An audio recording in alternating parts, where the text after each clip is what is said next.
Good morning, Anka. How are you? Good morning. I'm not sure yet. It's really early for me today.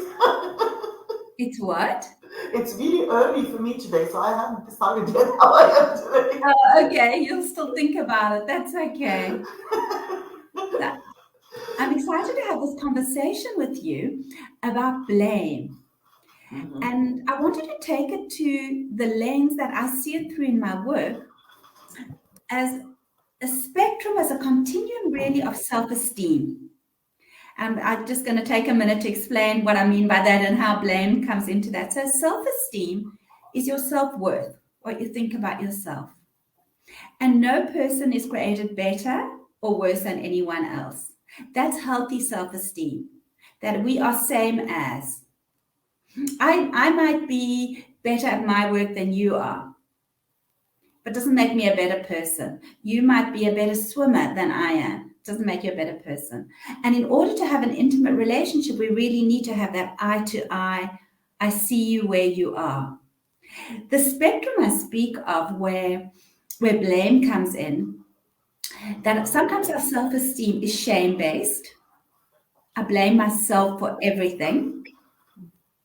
And that spectrum continues as I study with Terry Real in relational life to grandiose. I look down at people and I blame the rest of the world for my problems. It's got nothing to do with me. Everybody else is doing something to me. And that energy that we see that either goes down to the other, I'm above you or I'm below you, is that same energy of contempt and blame. And I know that comes up big time in your work, where it's either, I asked you to do this for my website, but you didn't, or maybe I didn't explain myself well when it comes to our work, our relationships. What is our contribution in the blame game? What are your thoughts? I'm just giggling away here because I'm thinking, yeah, that applies totally to the business building world, especially in the, I don't know, but it's especially, but that in the tech space is where I see it.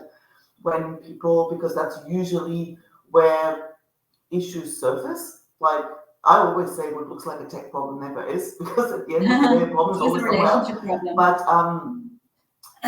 it's where the problem's perceived, and you can really see that play out.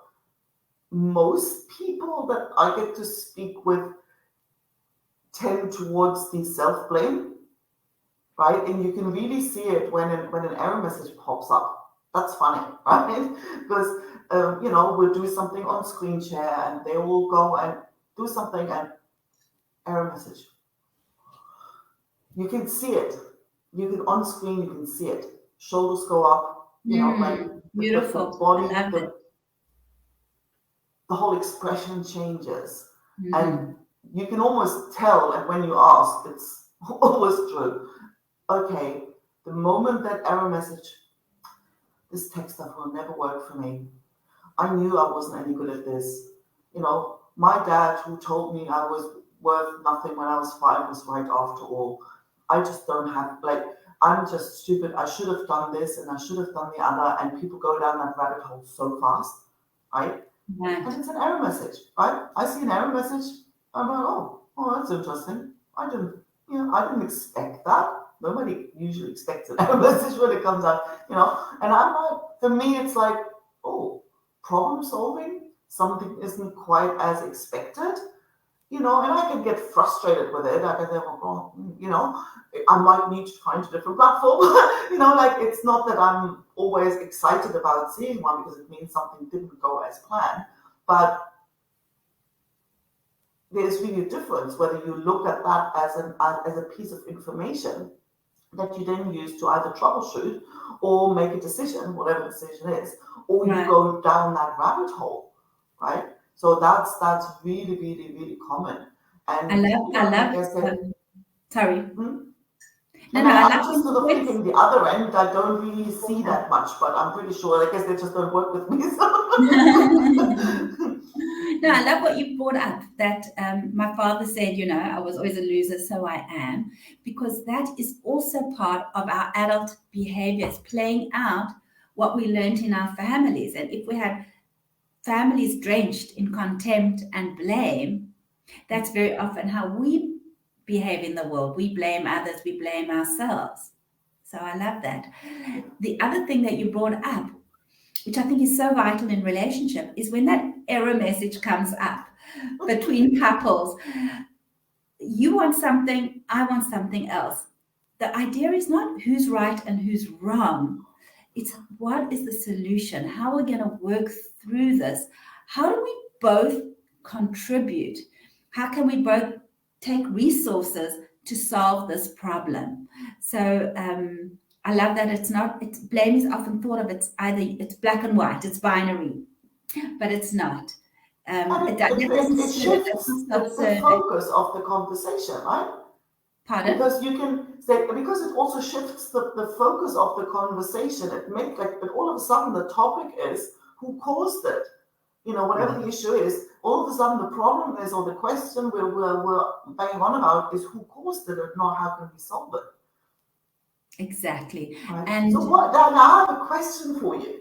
So what do you suggest? Because it's usually one person blaming, right? It's all your fault, you know, and I guess, yeah, I mean, that's the thing is I don't do a lot of done for you work, so I don't get that bit. It's your fault you didn't do. So I unfortunately don't get that. But when there is that sense, oh well, but it's your fault, right? I can now focus on defending myself to say it wasn't your fault, it's because you didn't give me the thing or whatever it is. right. Or I can, so what's your It's such a great question. go-to strategy? Because I think it's an easy trap to fall into when you're feeling 100%. accused and when somebody does, and there are people who have that tendency to constantly, there is something, and well, it's, they will go out of their way and make it your fault, right? So Right. now all of a sudden I might feel, you know, attacked in a sense, or Yeah, it's so such a great what am I question. doing? Am I defending myself, or should I just ignore it? Because in work, when somebody says, "Well, you didn't say me," I can kind of ignore it, and I just go on You to might move not want on. to ignore it in an intimate relationship either. So Exactly. So it's a what's your great tip on that? question because there's no place for objective truth or reality, if you like, in a relationship. Objective reality is great to get the buses on time. You and I said we're meeting at a certain time. That is great for we can measure that. Yeah. In a relationship, there is no place for black and white. You're right and I'm wrong. Again, we want to go to the solution.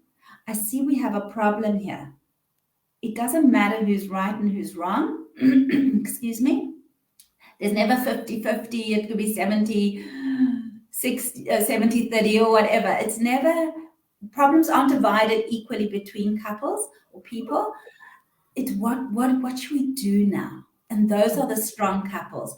Those are the strong conversations where we have a problem here. How can we bring our resources together and solve this? And I think that's what you see as well. Okay, there's been this error message that's come up. How can we move forward and solve it without the blame game? Totally. So what's your tip for, because it's usually in a relationship, I would imagine it's one person who does more. I mean, maybe sometimes they blame both, but I think more, I mean, I don't know, I'm just thinking like my grandparents' classic case. You know, my grandpa would be the one who everything was her fault, you know. Right. So like, and he probably would not have recognized. He would have Yeah, given on the his dad, role in right? it. You know, His so role. he So, wouldn't, but that's the thing. What you're saying, that works when both are conscious and both right. are in there willing to also look at their own role in the game. And Right. you know, he definitely wouldn't have been. And that's what we want. That's what our conversations are for. If we can just bring to awareness, people are very often passive in their relationships. This is what I've got. This is what happens. But no, you can see if you look at that spectrum, we all move from shame to grandiose. Even though you say you haven't met someone like that in your work, if you look carefully, you'll notice the person who really wants to blame you. They might be just doing it in a nicer way. And if we just look, when are we being grandiose in this relationship? If we just take a pause, a breath, breathe ourselves down from our rage and our anger, or literally pull ourselves up so that I can look you eye to eye. I have an equally valuable opinion as you do. How are we going to resolve this? That would be my for Okay, today. so you're saying instead of like if I'm like using my grandparents here, to say, well, he's doing everything right, right? So he's not having any introspection. So her best bet is to step up. Exactly. Yeah, Exactly. that makes sense. Thank you for this conversation, Anka. Thank you. Any last tips from you? Well, error messages are your friend. Thank And speak you. seems goes be well beyond tech. And I hope we'll be back next week with another interesting Awesome. topic. And yeah, share your thoughts and your comments. We'd love to hear them too. Thank you. Awesome. Bye. Bye.